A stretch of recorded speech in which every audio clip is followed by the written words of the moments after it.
About us and our motives. Hi, balls, you gotta love them.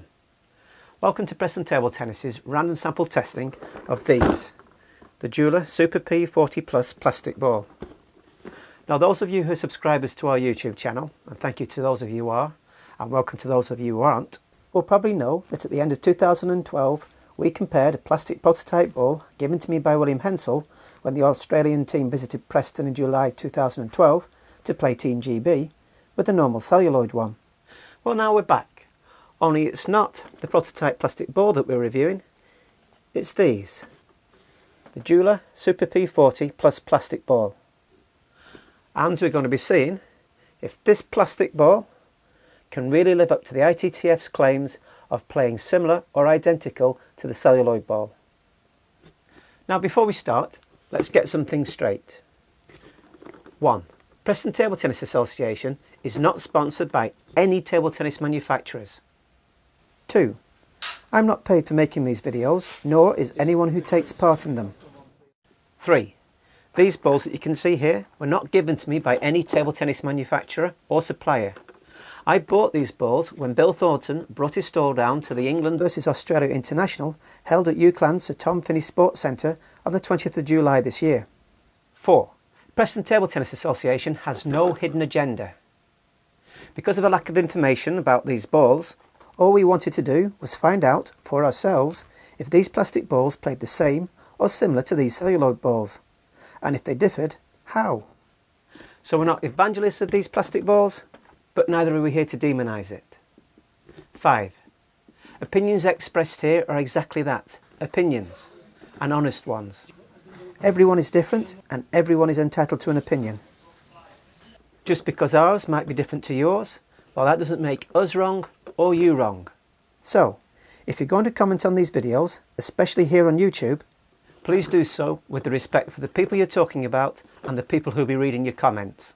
We have a lot of juniors who visit our Facebook page and YouTube channel. Now that's out of the way, let's consider what we tested these balls for, plastic ball, and how we actually did our tests. Selecting a random sample.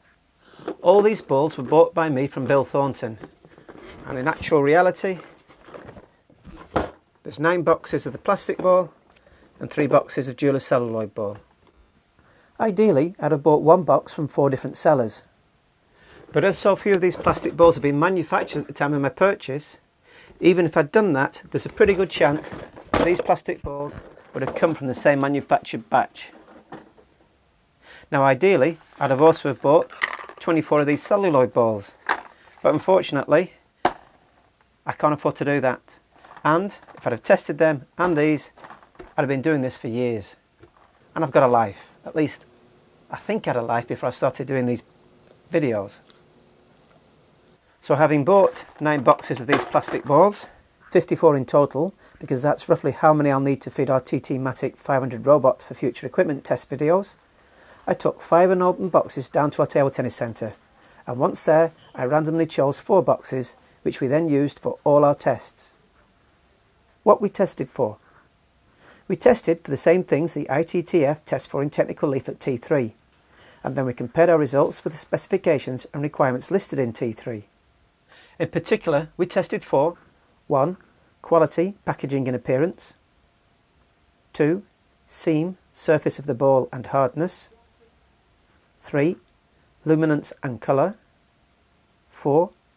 Bounce and conformity. 5. Veer, which is a measure of the roundness of the ball. 6. Size and sphericity. 7. Weight conformity and regularity. How are we tested?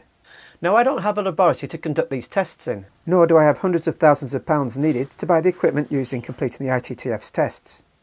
So we accept there are limitations to our results, and the conclusions we draw from them.